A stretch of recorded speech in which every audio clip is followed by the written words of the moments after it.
सुतल लोक से राजा बलि के यहाँ से वापस ला करके दिया है। माता ने उन्हें दूध पिलाया है और वे दिव्य रूप धारण करके पुनः देवकोटि में पहुंच जाते हैं। देवता पुष्प वर्षा कर बाजे बजाए और दिखाए। इसी तरह द्वारिका में ब्राह्मण के 9 बालक पैदा होते ही समाप्त हो गए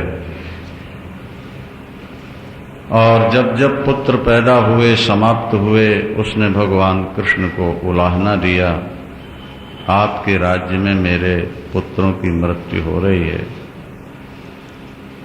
शास्त्र ऐसा कहते हैं कि पुण्यात्मा राजा के राज्य में पिता के सामने पुत्र की मृत्यु नहीं होती। धर्म बहुत ऊंची वस्तु है। धर्म मात्र एक सामाजिक व्यवस्था का नाम नहीं है, धर्म परमात्मा का स्वरूप ही है। यदि धर्म नहीं रहेगा तो मोक्ष का मार्ग बंद हो जाएगा। धर्म से वैराग्य होता है और वैराग्य से योगाभ्यास और योगाभ्यास से मोक्ष की प्राप्ति। धर्मते विरति जोगते ज्ञाना ज्ञान मोक्ष प्रद वेद बखाना। अर्थ और काम, धर्म और मोक्ष इनका जोड़ा है। काम की सिद्धि अर्थ के बिना नहीं होती है और मोक्ष की सिद्धि धर्म के बिना नहीं होती। वासना की पूर्ति के लिए पैसे चाहिए, काम के लिए अर्थ चाहिए। इसी तरह मोक्ष के लिए धर्म चाहिए। बिना धर्म के मोक्ष नहीं और बिना अर्थ के काम। जिन गरीबों के पास अर्थ नहीं है उनके काम की पूर्ति नहीं हो पाती।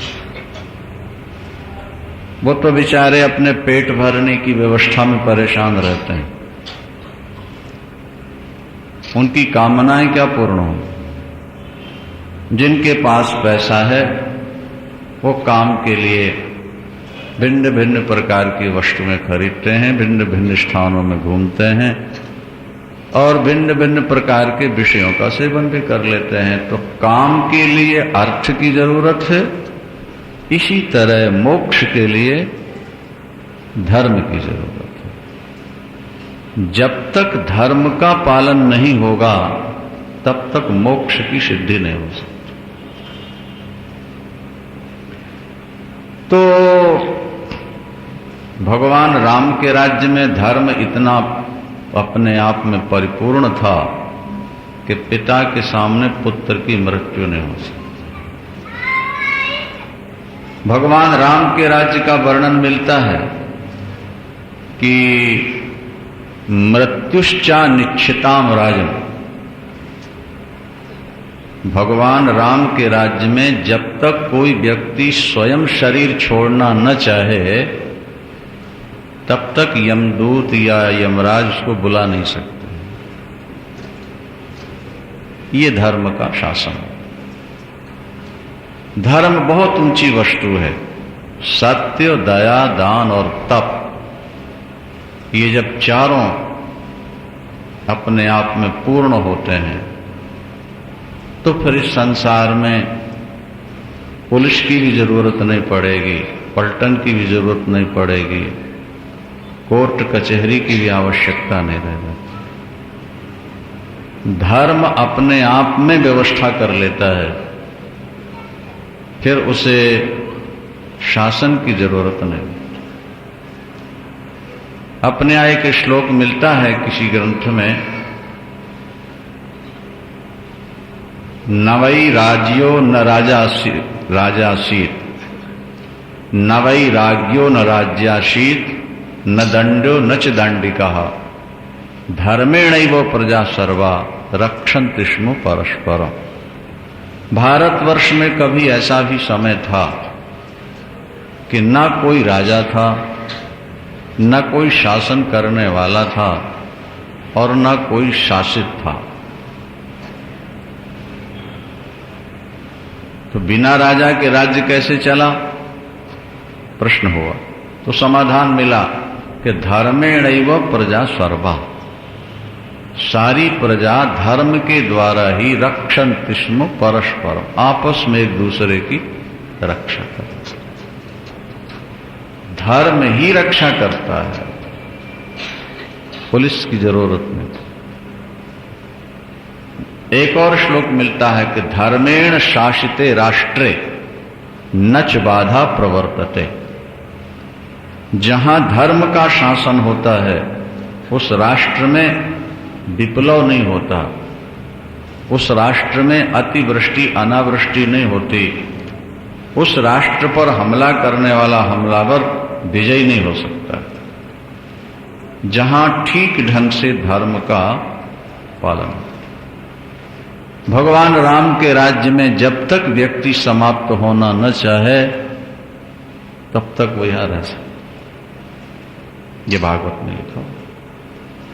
भगवान कृष्ण के राज्य में जब पुत्र पिता के सामने समाप्त होता है तो वो लहना देता है कि आपके राज्य में मृत्यु कैसे।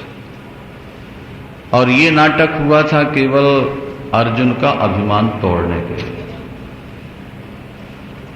9वें पुत्र की मृत्यु पर अर्जुन वहीं बैठे थे। उन्होंने कहा, प्रभु आपने गुरुपुत्र ला के दे दिया, अपने भाई ला के दे दिए, ब्राह्मण का एक बालक जिला दीजिए। भगवान ने कहा वो समय था, होना था, हो गया,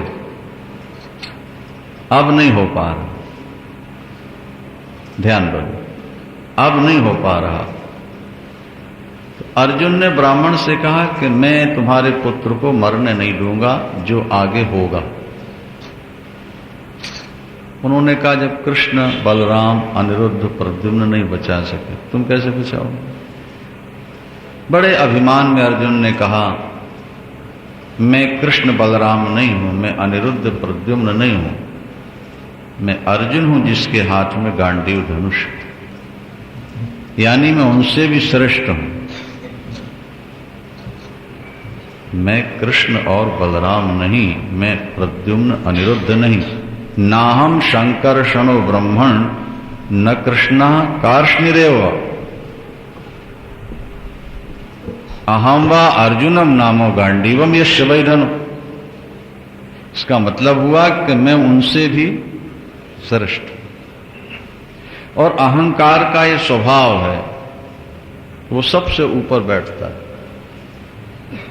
अहंकारी व्यक्ति अपने को सबसे बड़ा मानता है। अहंकार का यही दोष है।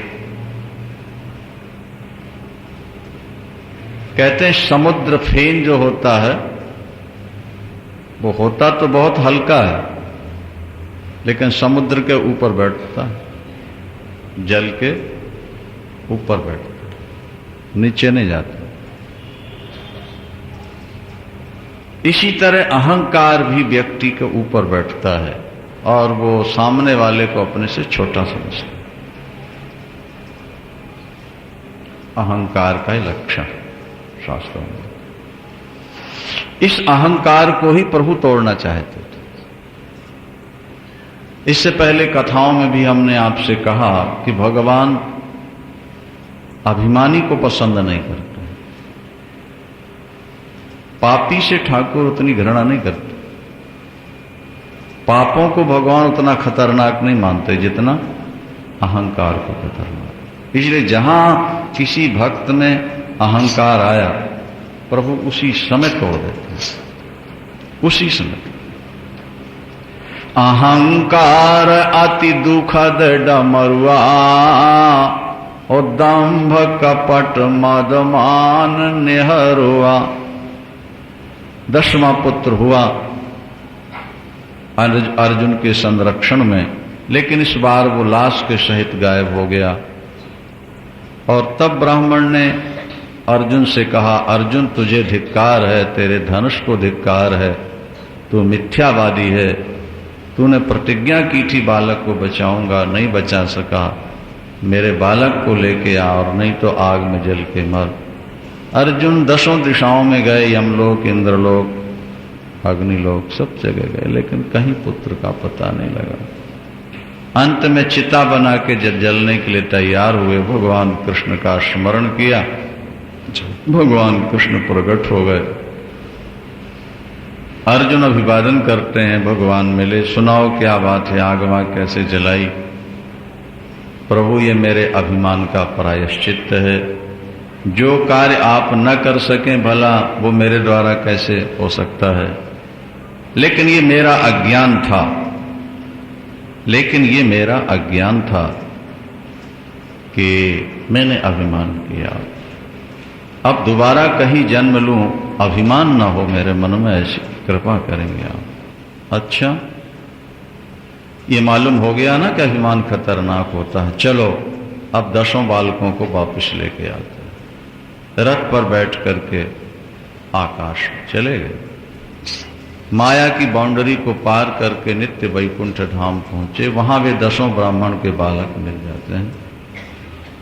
भूमा पुरुष को प्रणाम किया, देखने की इच्छा थी इसलिए बुला लिया। भूमा पुरुष ने कहा और फिर वो 10 बालक दे दिए। ब्राह्मण के बालकों को जब लाकर अर्जुन ने दिए तो अर्जुन की प्रशंसा होने लगी, लेकिन अर्जुन ने कहा ये मेरी प्रशंसा नहीं, ये तो इनकी प्रशंसा है, इनकी कृपा है, जिनकी कृपा से ये सब कुछ हो सका।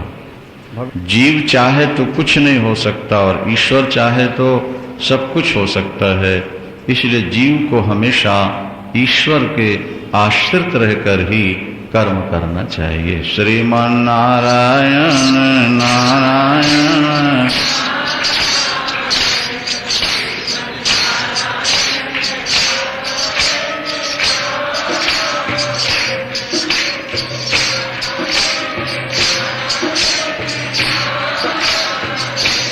भजमन नारायण नारायण नारायण।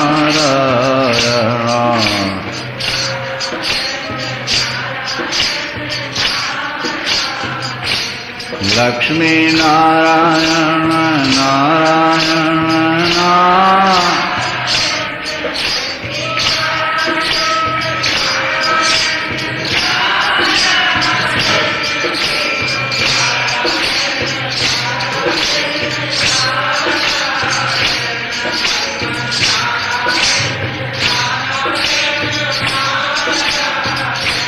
बद्री नारायण नारायण नारायण।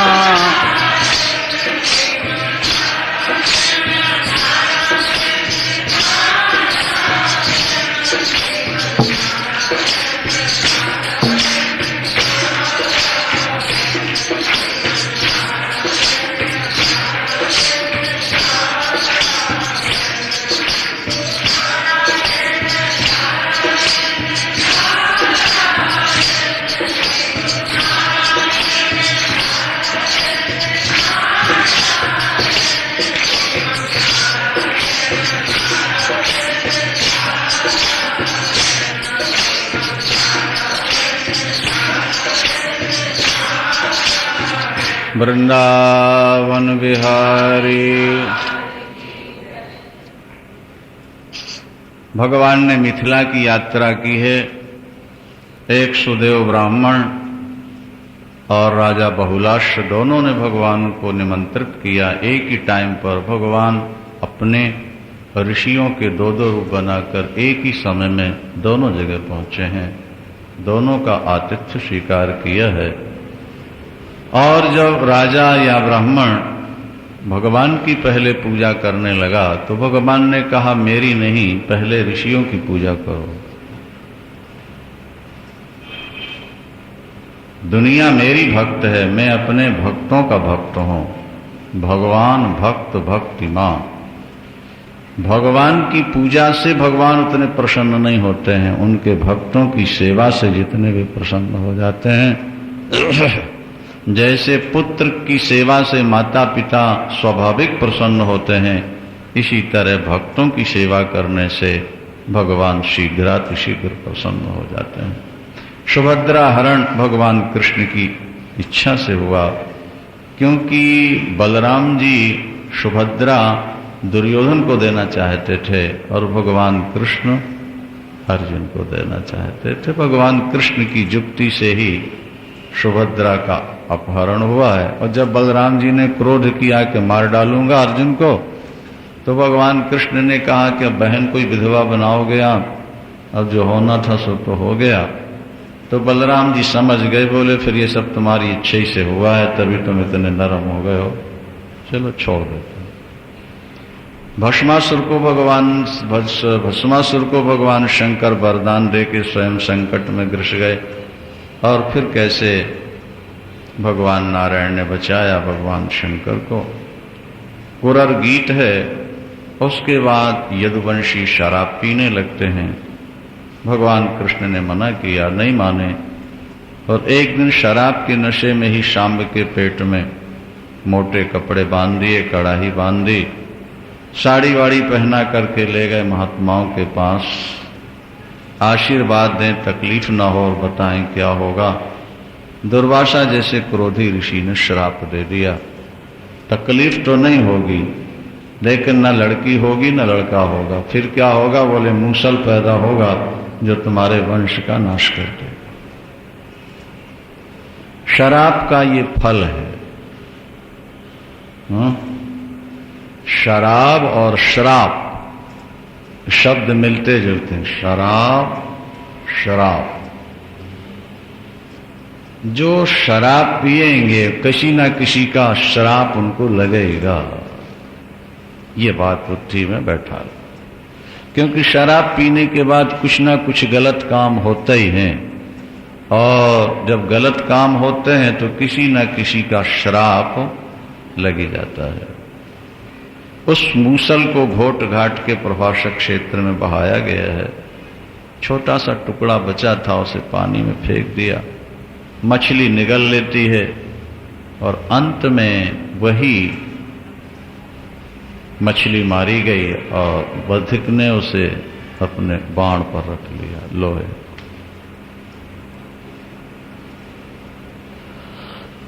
यहां सब मिलकर के आते हैं देवता कि अब अपनी लीला समाप्त करें, प्रभु समय हो गया।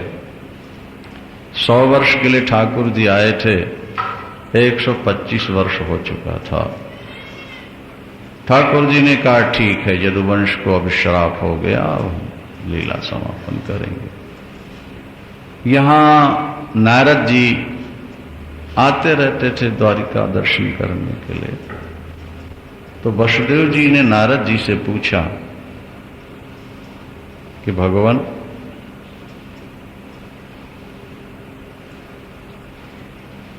मनुष्य कर्म करता है सुख पाने के लिए, लेकिन मिलते दुख ही।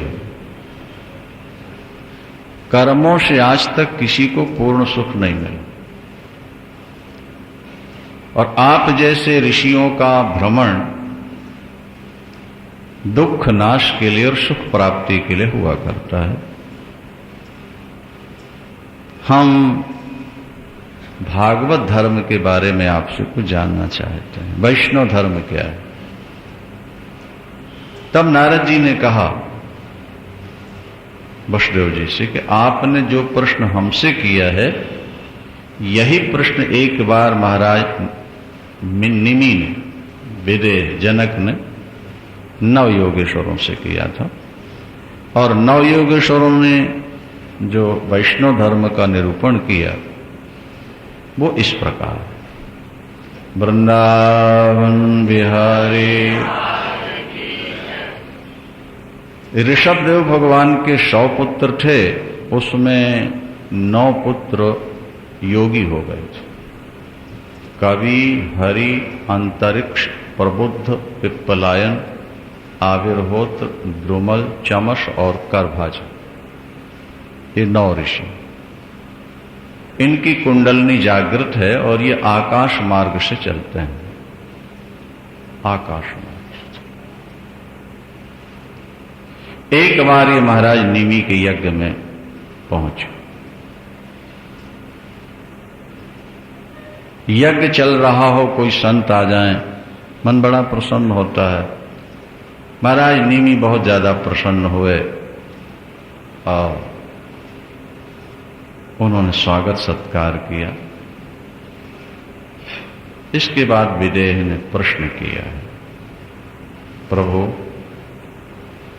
मनुष्य का शरीर बहुत दुर्लभ है, दुर्लभो मानुषो देहो देहि नाम क्षण भंगुरा। मनुष्य का शरीर दुर्लभ है और क्षणभंगुर है। एक तो मनुष्य का शरीर मिलता कठिनाई से है और है बड़ा नाजुक। जैसे पानी में बुलबुला उठता है ना, बड़ा नाजुक है, उसकी जिंदगी ज्यादा देर की नहीं है। इसी तरह मनुष्य का शरीर भी बहुत नाजुक है। इसका नाम है क्षणभंगुर। क्षणभंगुर का मतलब होता है एक क्षण में, जरा सी ठोकर में छूट गए। स्कूटर पर चल रहे हैं, जरा से गिरे, सिर में जरा सी चोट आई, चल। हार्ट में जरा से किसी नस में ब्लड रुका, चले। अच्छा, और जल्दी मिलता नहीं है। हम लोग आज मनुष्य जीवन की कीमत नहीं कर रहे, और खासकर भारतवर्ष में मनुष्य का जन्म मिल जाए, ये तो और ज्यादा पुण्य की बात। भागवत में लिखा कि स्वर्ग में बैठे देवता भारतवर्ष के मनुष्यों की प्रशंसा करते रहते हैं। अहो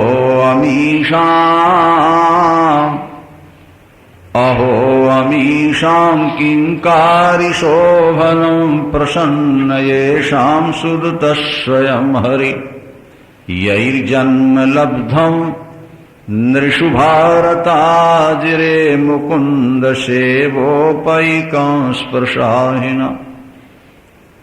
अहो अमीशां किंकारी शोभनम। देवता भारतवर्ष के मनुष्यों को देखकर कहते हैं, आहा, इन मनुष्यों ने, इन जीवात्माओं ने कौन सा पुण्य किया, इनके पुण्य से इनको मनुष्य शरीर मिल गया, या भगवान स्वयं प्रसन्न होकर इनको भारतवर्ष में मनुष्य का शरीर दे दिए। क्योंकि भारतवर्ष में पैदा होने का मतलब ये वीआईपी कोटा है मनुष्यों में, भारतवर्ष। आज हम गिर चुके हैं, लेकिन हमारा अतीत ये बतलाता है कि हम जगत गुरु कहलाते थे। हमारा देश सोने की चिड़िया, और हमारे यहां के रहने वाले जगत गुरु कहलाते। सारे संसार को ज्ञान का प्रकाश भारतीय ऋषियों से प्राप्त हुआ है, और आज भी ये स्थिति है। अमेरिका में भारतवर्ष का कोई इंजीनियर चला जाए, कोई डॉक्टर चला जाए, कोई खास कीमत नहीं। लेकिन एक योगी चला जाए, एक ज्ञानी संत चला जाए, आज भी वहां भीड़ लग जाती है। हम इतनी गिरी स्थिति में हैं आज, लेकिन फिर भी दुनिया में भारतवर्ष के ज्ञान की सभी अपेक्षा है।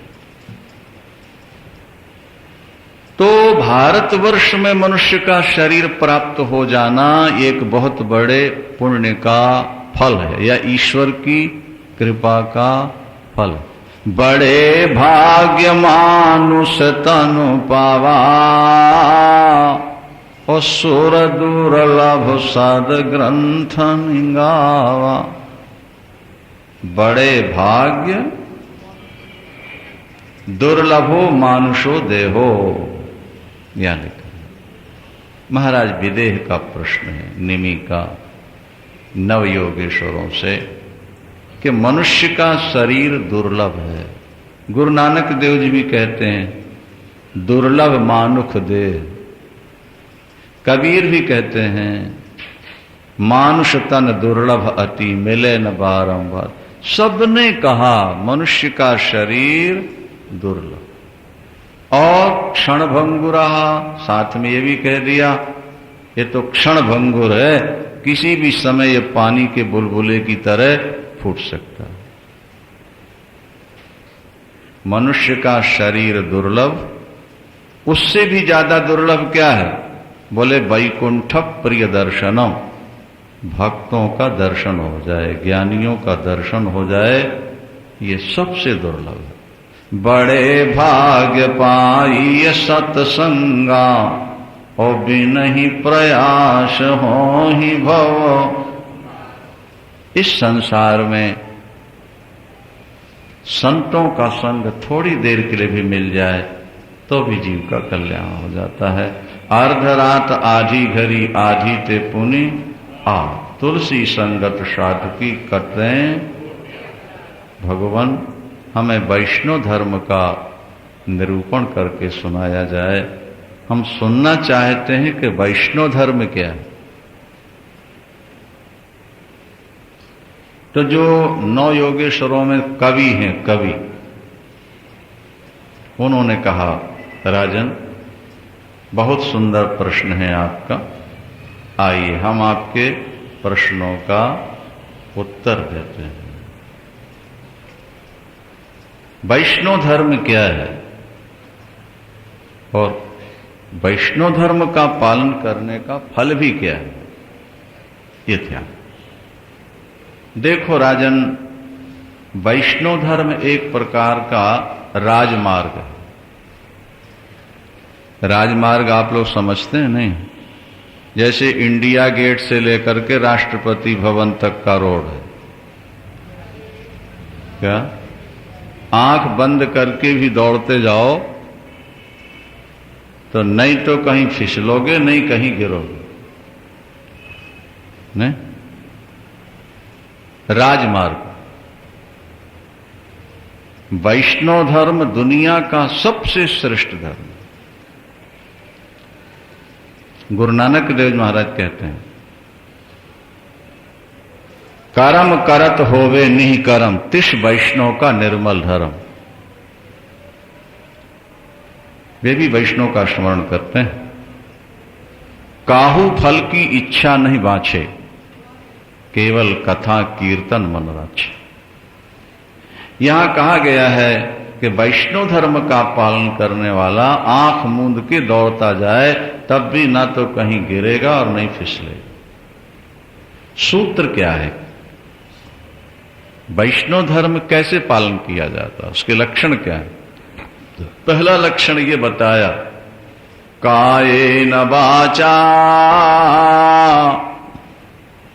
कायेन वाचा मनसेन्द्रियैर्वा बुद्ध्यात्मना वानुसुत स्वभावात् करोति यद यद सकलं परस्मै नारायणायेति समर्पयेत्। वैष्णव धर्म का पहला सूत्र, वैष्णव धर्म का पहला सूत्र क्या है? बोले मन, वाणी, शरीर, बुद्धि, इससे जो भी कर्म होता है उसका फल भगवान को समर्पित कर दिया जाए। वैष्णव का मतलब है कि वो अपने आप को ठाकुर का दास मानता है, मुनि मानता है। जैसे कोई सेठ किसी दुकान पर अपना एक मुनि बैठाल देता है, 2 नौकर बैठाल देता है, तो उस दुकान से जो प्रॉफिट होगा वो मुनि नौकर का होगा कि मालिक का होगा? मालिक का होगा। मुनि तो अपनी तनख्वाह लेगा, बाकी जो प्रॉफिट हो रहा है वो ईश्वर। तो वैष्णव का मतलब है कि वो ईश्वर का मुनि, वो अपने घर को अपना नहीं मानता। ये वैष्णवता की पहली पहचान ये है कि वो घर को अपना नहीं मानता। समझ लो, वो मानता है कि ये ईश्वर का है, ये घर, ये परिवार, ये सदस्य, ये सब कुछ उसके हैं और उसने हमको इनकी सेवा के लिए नियुक्त किया है।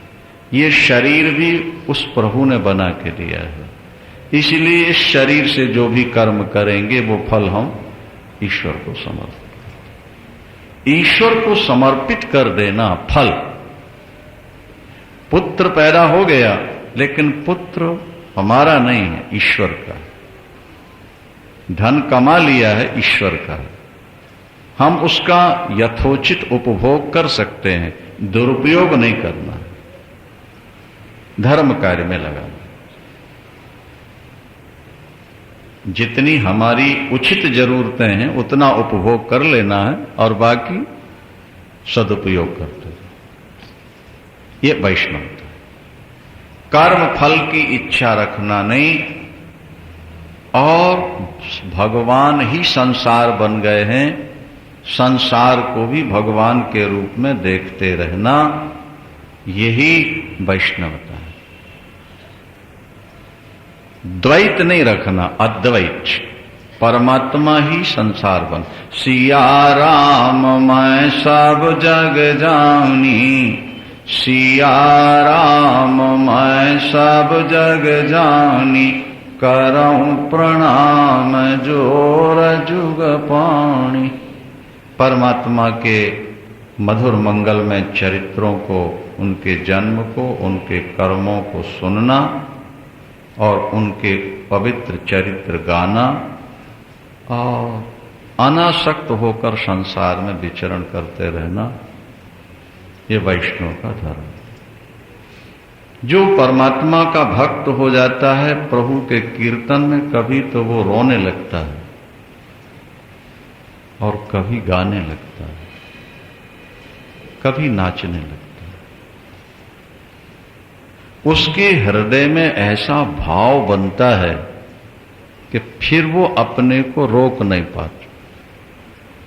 अच्छा देखो, गर्मी के दिनों में भी अगर मलेरिया आ जाए ना, नहीं तो रजाइयां ओढ़नी पड़ती हैं। गर्मी में तो लोग एसी लगाते हैं, कूलर लगाते हैं, लेकिन अगर मलेरिया आ जाए,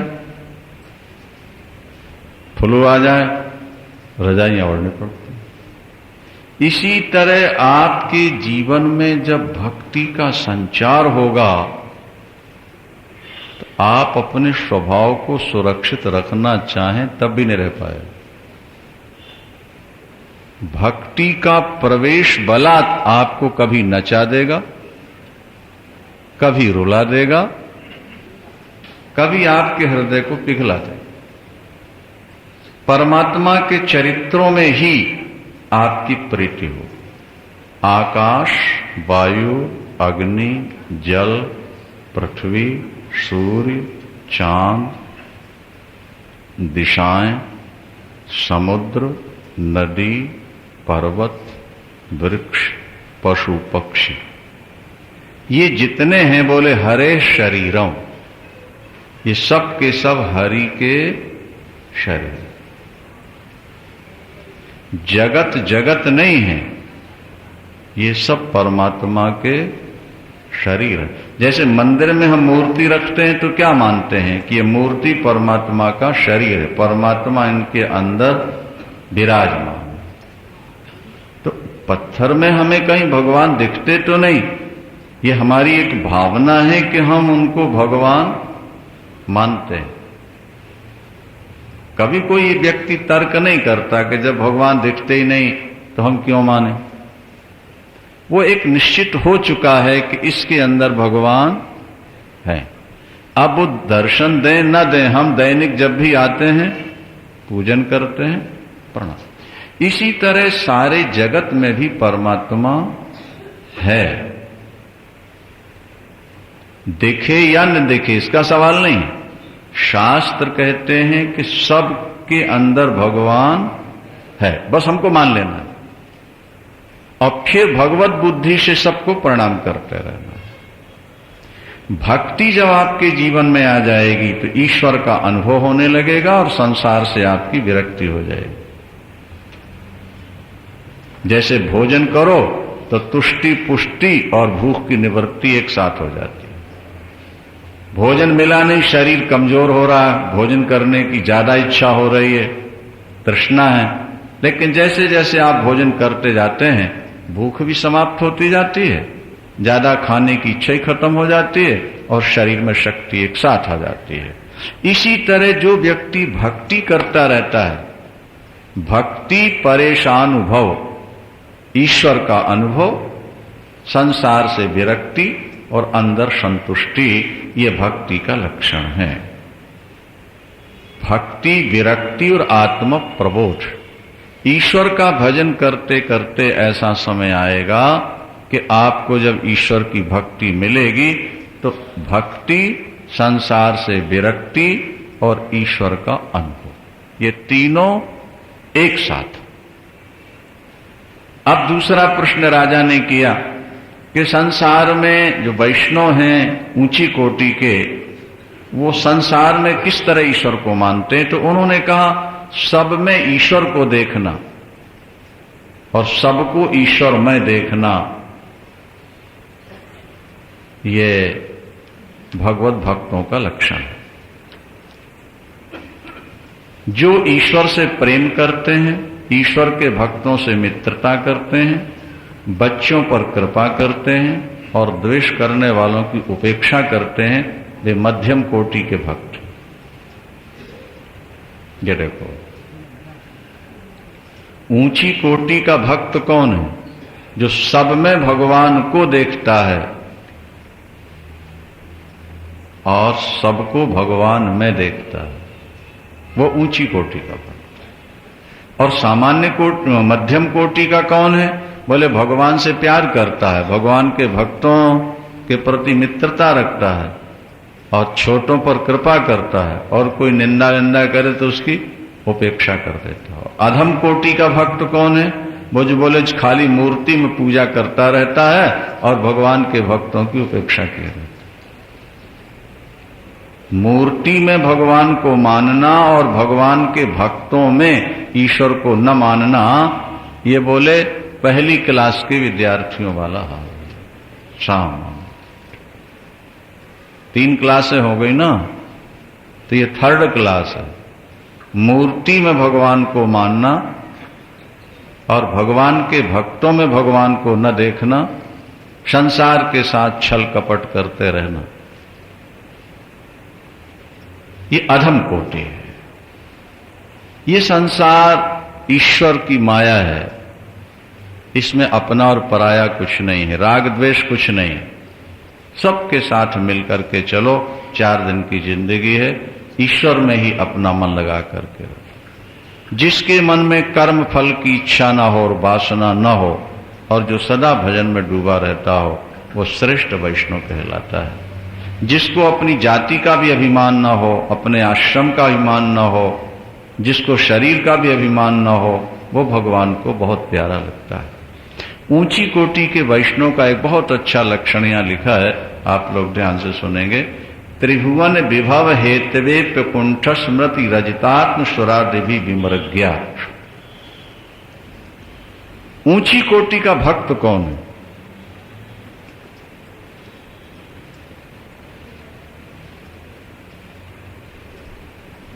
योगेश्वर कहते हैं ऊंची कोटि का भक्त वो है कि आधे पलक के लिए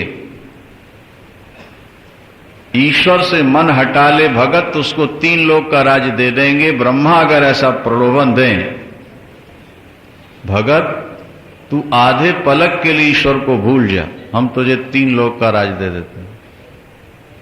ऊंची कोटि का जो भक्त होगा राजन, वो 3 लोक की संपत्ति को ठुकरा देगा, आधे पलक के लिए भी ईश्वर को भूल नहीं पाएंगे। हम लोग तो 10-50 रुपए में भगवान को भूल जाते हैं, सौगंध उठा लेते हैं, लेकिन जो ऊंची कोटि का भक्त, ऊंची कोटि का भक्त कौन है? बोले जो भगवान को भूलना चाहे और भगवान भूल न पाए, भगवान जिसके हृदय से निकलना चाहें और निकल ना पाए उसको श्रेष्ठ वैष्णव। भगवान चाहे कि हम निकल जाएं तो निकल ना सकें, और भक्त चाहे कि हम भगवान को भूल जाएं तो भूल ना सकें। दोनों मजबूर हैं। हमारे गुरुदेव कहा करते थे श्री कृपात्री जी महाराज, लाख होती ना जिसकी चूड़ियां बनती हैं, राजस्थानी लोग ज्यादा पहनते हैं, मध्य प्रदेश में पहनते हैं, लाख की चूड़ियां ना, वो कहते थे लाख को पिघला लो और फिर उसमें कोई लाल पीला हरा काला रंग डाल दो, एकम एक हो। अब लाख लाख कोशिश करे कि रंग निकल जाए, हाँ जी निकल जाएगा, और रंग कोशिश करे कि मैं लाख से निकल जाऊं, दोनों मजबूर हैं। लाख चाहे लाख कोशिश कर ले, रंग नहीं निकलेगा, और रंग चाहे कि हम निकल जाएं, नहीं निकल। भक्त और भगवान की प्रीति इतनी आपस में हो जाती है कि भक्त भूलना चाहे तो भगवान को भूल नहीं पाता, और भगवान उसके दिल से निकलना चाहे तो प्रेम की रस्सी से ऐसे बंधे पड़े कि निकलने चाहिए। इसीलिए तो सूरदास जी ने भगवान को चुनौती दे दी थी ना, इसी आधार। जब कुएं में गिर गए सूरदास और भगवान ने हाथ पकड़ के निकाला, बाबा कहां जा रहे हो? बोले बांके बिहारी का दर्शन करने के लिए वृंदावन जा रहे हैं, ठाकुर का गोविंद देव जी का दर्शन करने। चलो हम छोड़ आते हैं आप। भगवान बोले हम छोड़ आते हैं। अब वृंदावन के पास पहुंचने के बाद भगवान ने कहा कि अब वृंदावन आ गया, आप दर्शन करो। उन्होंने हाथ पकड़ रखा था, बोले अब छोड़ना नहीं ठाकुर। आप कहते हो कि ठाकुर के दर्शन करे आओ, लेकिन मुझे तो दर्शन उसी समय हो गया जब ठाकुर ने हाथ पकड़ के मुझको बाहर निकाला। बोलो वृंदावन। क्या समझे? श्रीमन नारायण नारायण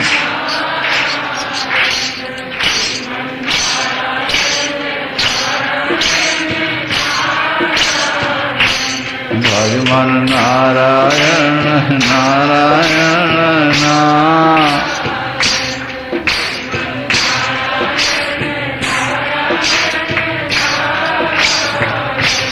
भजमन नारायण नारायण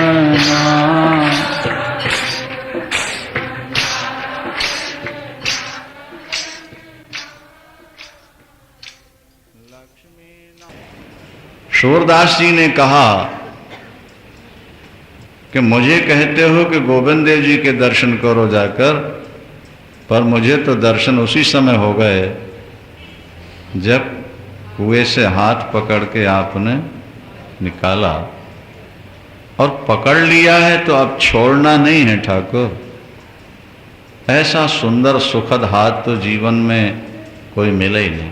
तो ठाकुर ने हाथ का झटका देकर छुड़ा लिया और बोले जाओ दर्शन करो। तो सूरदास के आंसू निकल आए।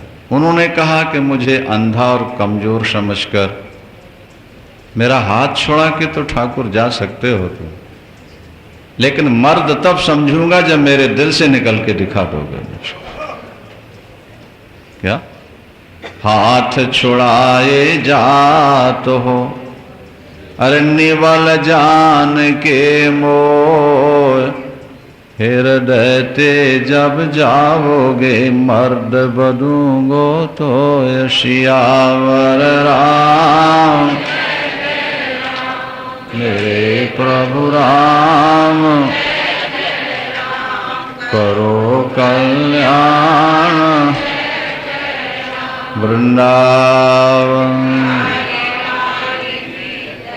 हृदय ते जब जाओगे मर्द बदूंगो तो है, ये एक भक्त की चुनौती है। भक्त चुनौती दे रहा है कि अगर आप मेरे हृदय से निकल के दिखा दो तब मैं आप पौरुषम गणयामिते। इसका मतलब क्या है? कि भगवान भक्त के हृदय से निकलना भी चाहे तो नहीं निकल, और भक्त भगवान को भूलना चाहे तो नहीं। गोपांगनाएं कहती हैं कि कभी कभी हम कोशिश करती हैं कि ठाकुर हमारे अंदर से निकल जाए, लेकिन हमारी कोशिश व्यर्थ होती है। हम ज्यों निकालने की कोशिश करते हैं त्यों चिंतन ज्यादा होता है। एक गोपांगना ने तो बड़ी युक्ति से बात की, बोले ये ठाकुर टेढ़ा है, हृदय तो चौड़ा है लेकिन गला सकरा है, और कृष्ण टेढ़ा है, तो जब हृदय से उसको निकालने की कोशिश करते हैं तो गले तक तो आता है, गले में आके फंस जाता है, नीचे ही जा रहा, ऊपर निकलना नहीं चाहता है। तिरछा है किरीट कसे सिर में, तिरछा है किरीट कसे सिर में, तिरछा बनमाल पड़ा रहता, तिरछी कटिका छीनी है जिसकी सुख सिंधु सदा उमड़ा रहता, तिरछे पद कंज कदम्ब तले, तिरछे दृगतान खड़ा रहता, कहो कैसे निकालूं अहो दिल से, तिरछा घन श्याम अड़ा रहता, तिरछा घन श्याम अड़ा रहता। कोशिश तो करते हैं लेकिन माने दोनों मजबूर हैं, भगवान चाहे तो नहीं निकल सकते, और भक्त भगवान को भूलना चाहे तो भूल नहीं सकते। ये उच्च कोटि के वैष्णव का स्वरूप यहां बताया गया। अब सृष्टि और प्रलय कैसे होती है, 1 मिनट में इसको भी सुनो। परमात्मा से प्रकृति उत्पन्न होती है, माया, माया से समष्टि बुद्धि पैदा होती है, और बुद्धि से अहंकार पैदा होता है, अहंकार से आकाश पैदा होता है, आकाश से वायु, वायु से अग्नि, अग्नि से जल, और जल से पृथ्वी पैदा होती है, और पृथ्वी में औषधियां पैदा होती हैं, उससे मनुष्य पैदा होने लगते हैं। जब प्रलय होता है तो 100 वर्षों तक वर्षा नहीं होती। जब प्रलय होता है 100 वर्षों तक वर्षा नहीं,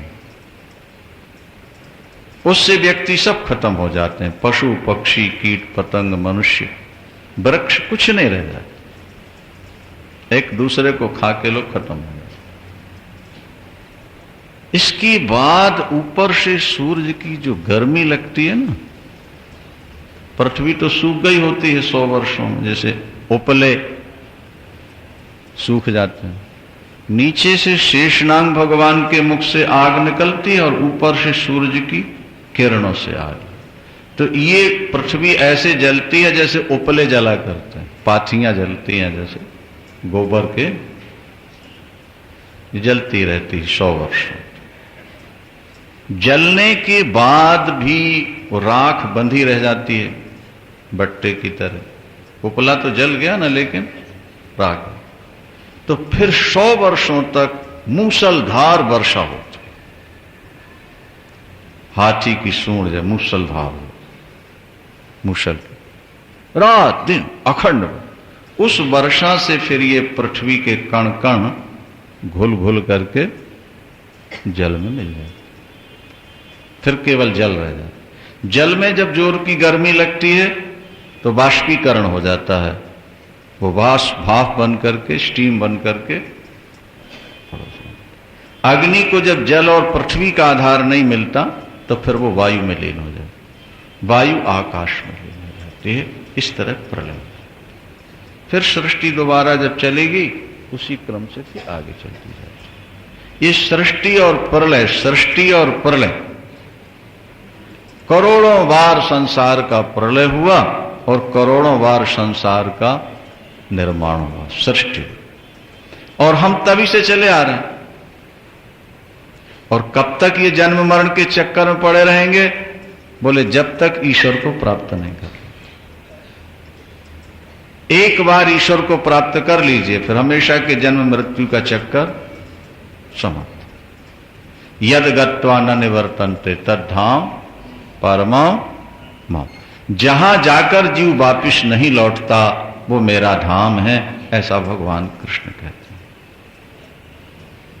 आ ब्रह्म भुवनान लोका पुनरावर्तिनोर्जुनो मामुपेत्य तु कौन्तेय पुनर्जन्म न विद्यते।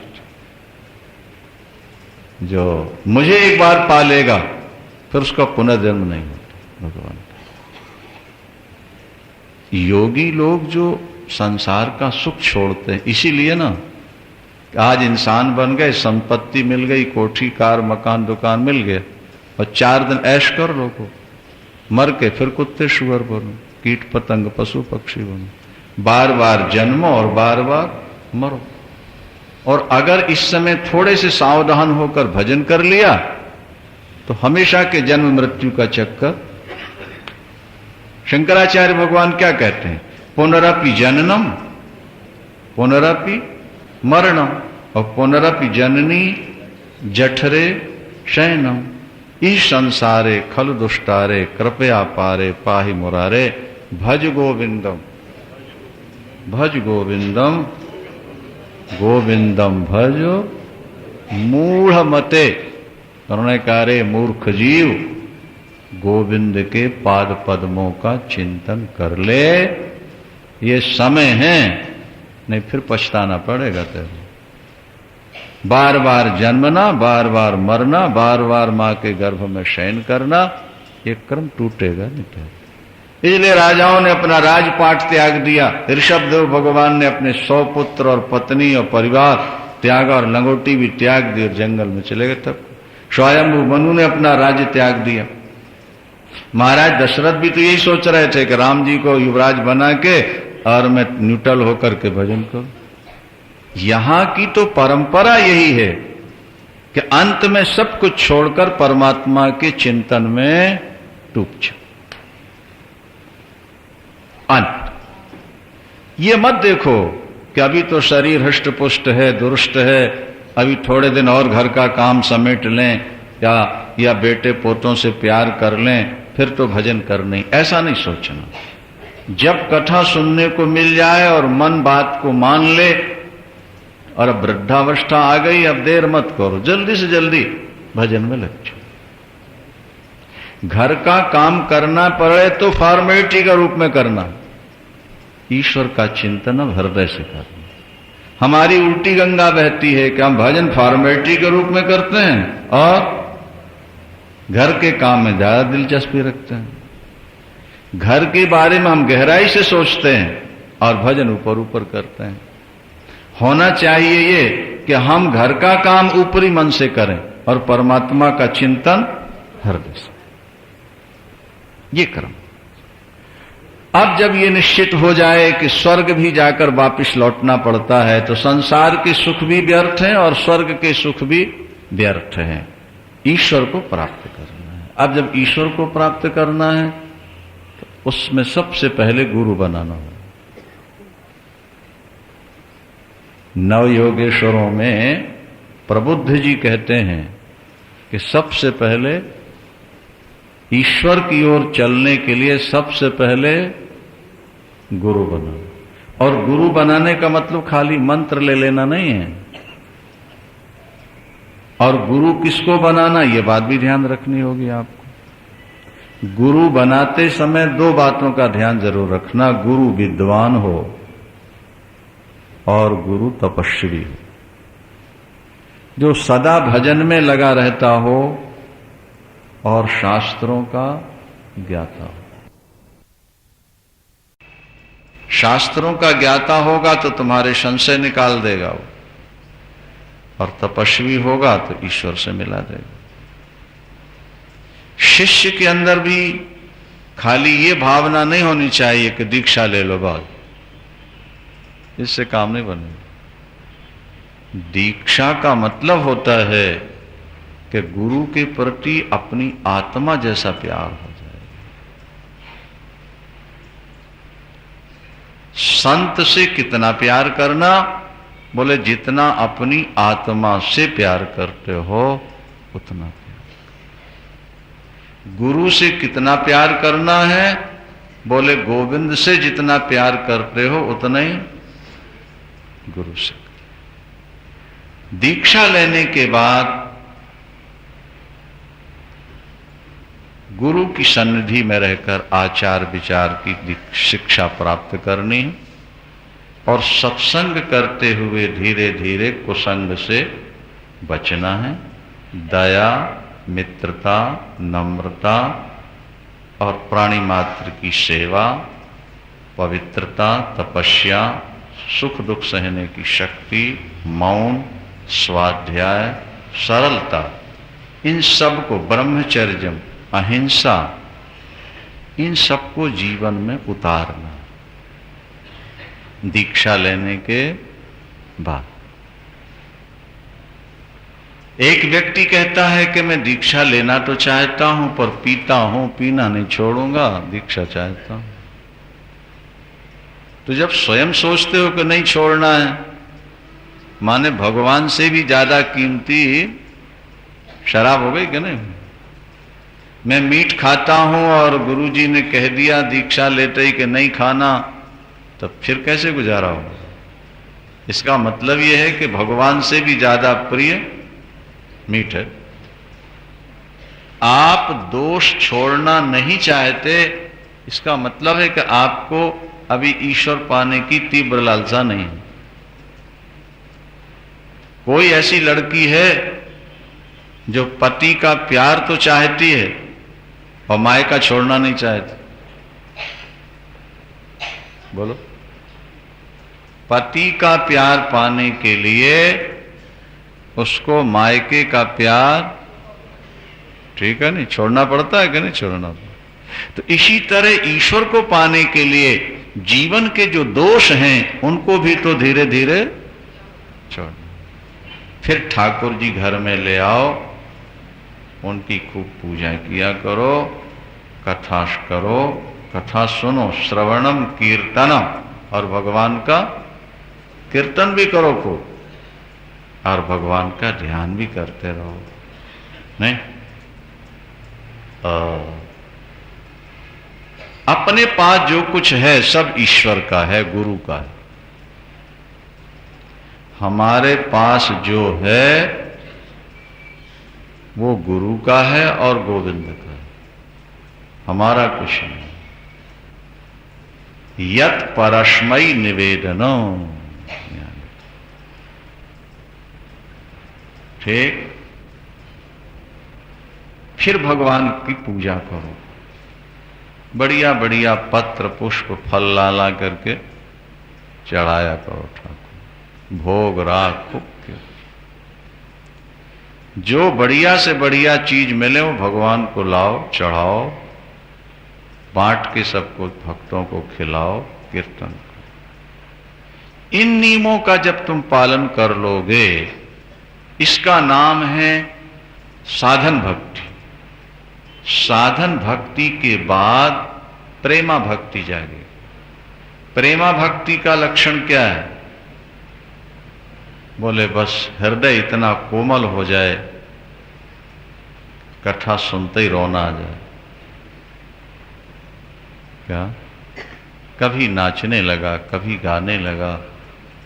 तदर्थे खिल चेष्टितम, समस्त चेष्टाएं उसी के लिए।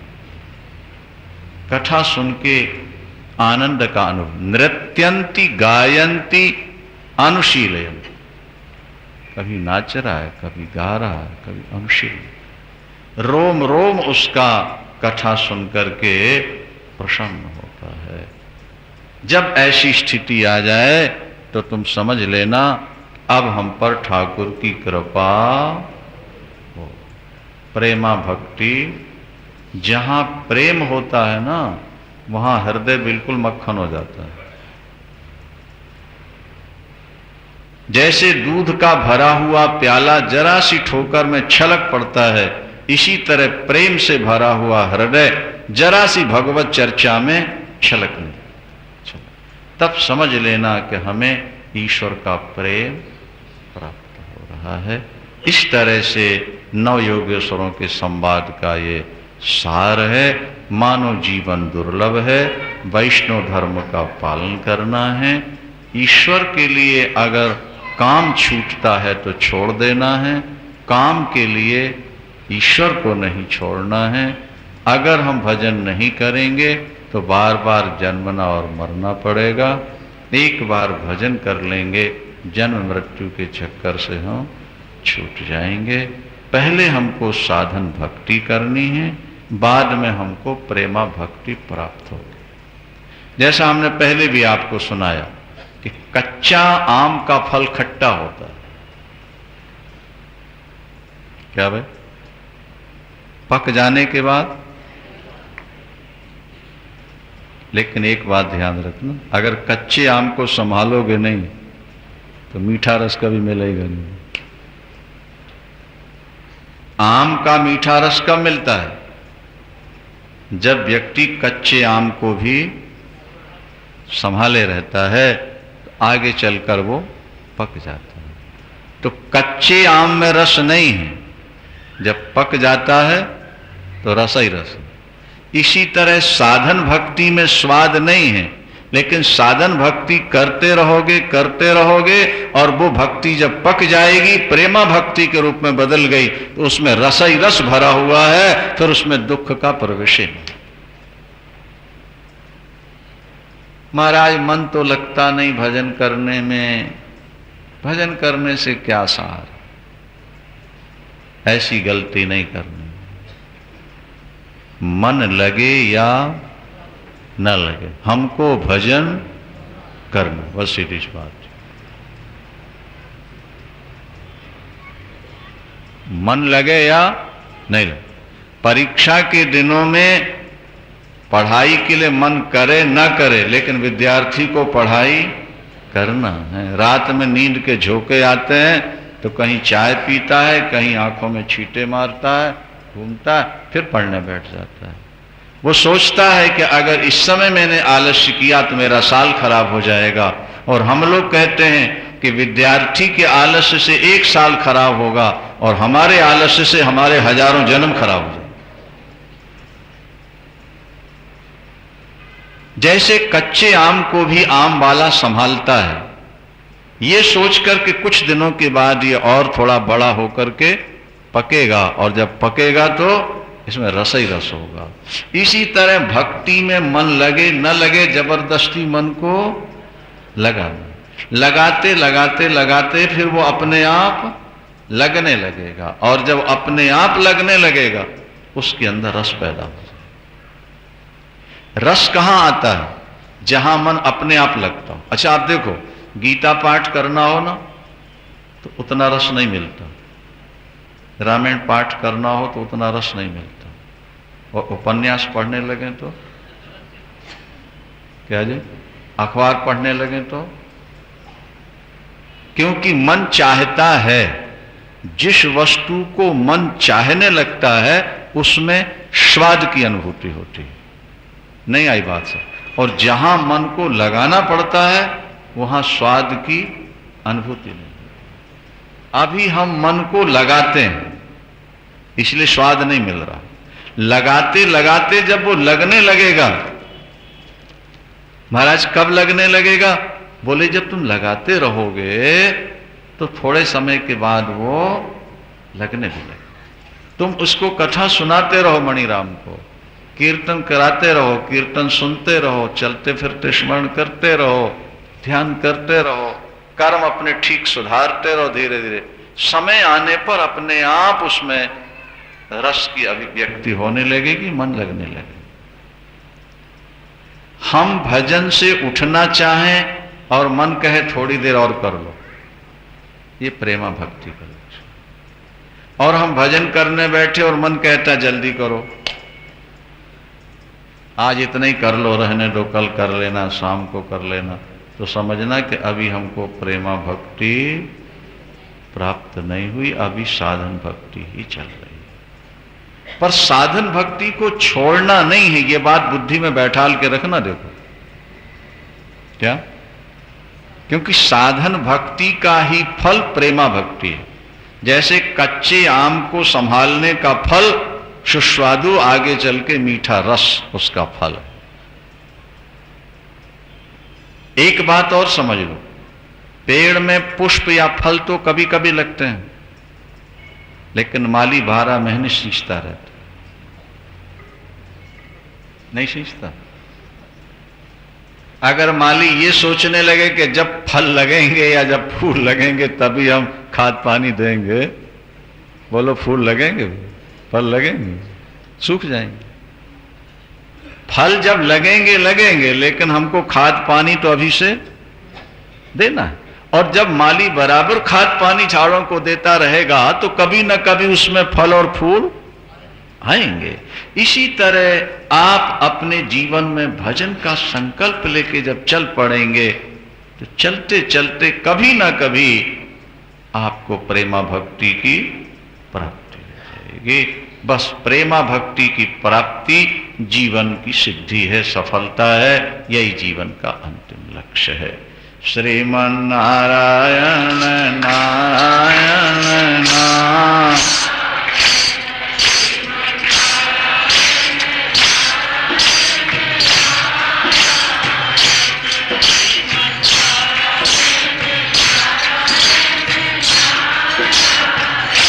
लक्ष्मी नारायण नारायण नारायण।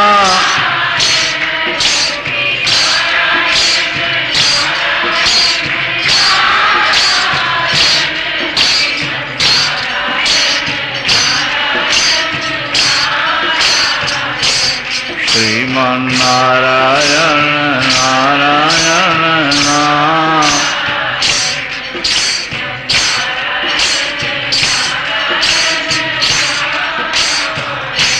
बद्री नारायण।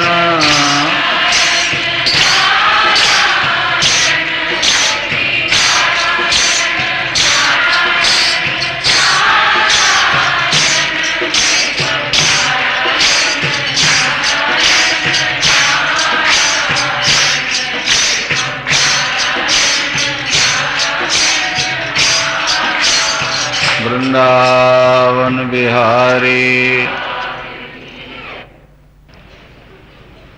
भगवान कृष्ण ने उद्धव जी को बुलाया और उद्धव जी से कहा, ध्यान से सुने बात को, उद्धव जी से कहा भगवान ने कि उद्धव अब हम लीला समाप्त कर रहे हैं, पृथ्वी का भार उतर चुका है, धर्म की स्थापना हो चुकी है, हम जिस कार्य के लिए आए थे वो पूर्ण हुआ, इसलिए अब हम लीला समाप्त करें। उद्धव जी रो पड़े, उन्होंने कहा प्रभु हमें साथ ले चल, स्वधाम नय मामपी, हमने जीवन भर आपका जूठा खाया, आपके उतारे कपड़े पहने, आपकी उतारी माला पहनी, सदा आपके साथ रहे। आप कहते हैं कि हम जा रहे हैं, इसका मतलब है कि हमें आप छोड़ रहे हैं, हम आपके बिना रह नहीं सकेंगे। भगवान ने कहा उद्धव तुम्हें यहां रहना पड़ेगा, हर व्यक्ति प्रारब्ध की डोर से बंधा हुआ है, हम जो नहीं चाहते वो जीवन में होता रहता है, और जो चाहते हैं वो नहीं हो पाता है।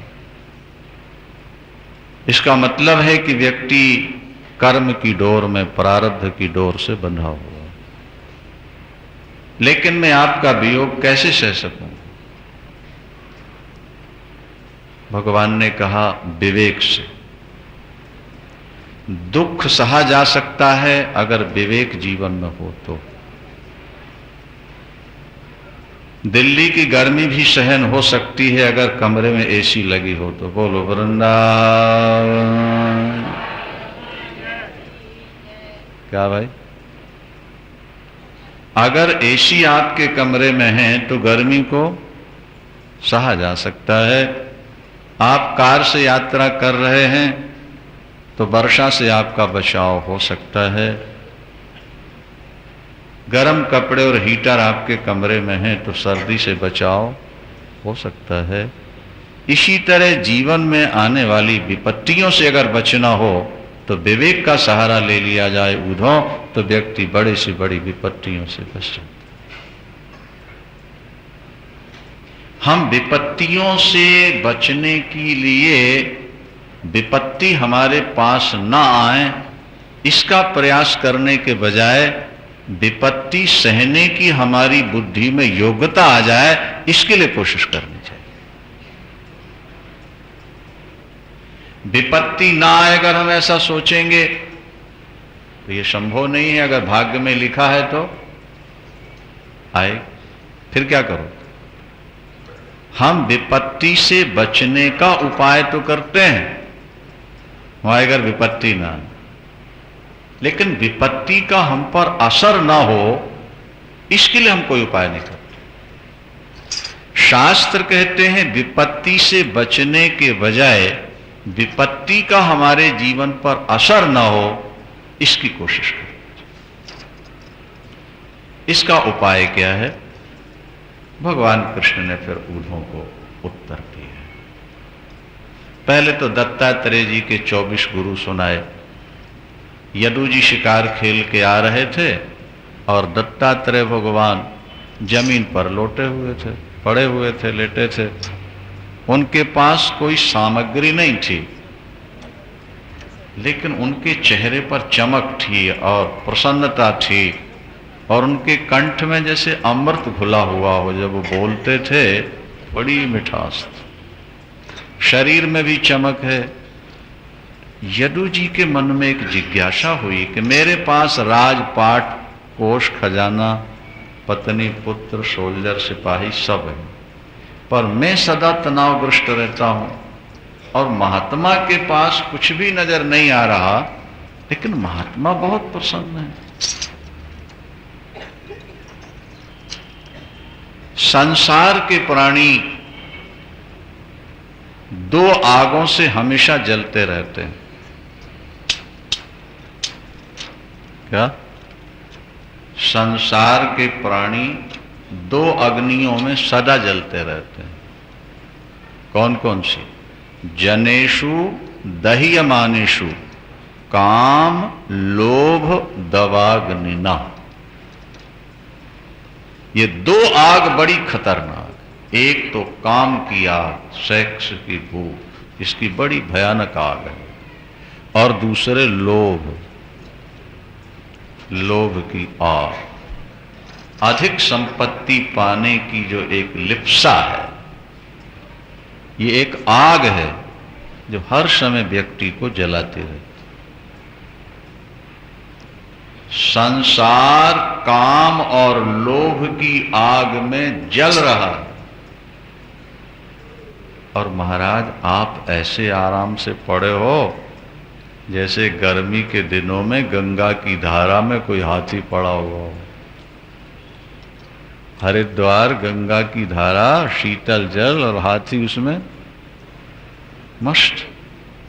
हम जानना चाहते हैं कि हमारे पास सब कुछ है, फिर भी हम तनावग्रस्त हैं। आपके पास कुछ नहीं है, आप तनाव मुक्त हैं। इसका कारण क्या? उन्होंने कहा, यदु, गुरुओं से प्राप्त ज्ञान, विवेक, ये हमारी पूंजी है। जिसके पास ज्ञान और विज्ञान रूपी पूंजी है वो व्यक्ति सदा सुखी है। जिसके पास ज्ञान और विज्ञान नहीं है, सारे संसार का राजा बन जाए, वो तनाव मुक्त कभी हो नहीं सकता है। सदा टेंशन में रहेगा, सदा जलता रहे।